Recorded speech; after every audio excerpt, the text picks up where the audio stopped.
First though, 3 Cornish cottages that were in danger of being sold off as holiday homes have been saved by a local community for its own young people. And it's just the start of a bigger project in Corsand in Cornwall, where more than 50% of homes there are second homes, to make sure that local people can stay in their own village. Jackie Bird's been finding out more.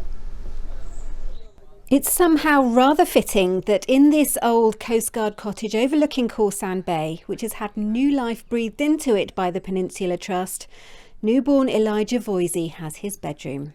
His mum and dad, Levi and Rosie, are amongst the first tenants of 3 cottages bought from Cornwall Council by the Peninsula Trust to save them from being snapped up as holiday homes. Levi's family have lived in the area for generations, but without this unusual form of social housing, he simply would not have been able to have afforded to stay living here. It's amazing. He's got his own room. That was kind of why we were looking for a 2-bed, just because we needed the bedroom for him. But financially it's very stable because it's social housing, so we know we're going to be looked after. So yeah.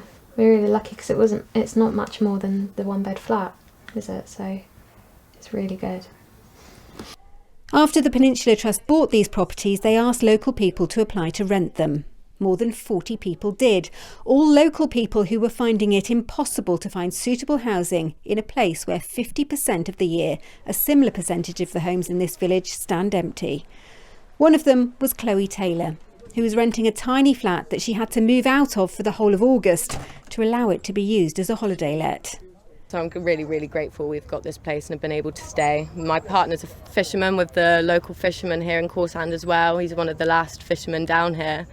And without having him on the boat, he'd probably have to stop doing what he does as well, because he's getting on and it's hard work for an old boy, isn't it? So yeah, we're incredibly grateful we've got this place.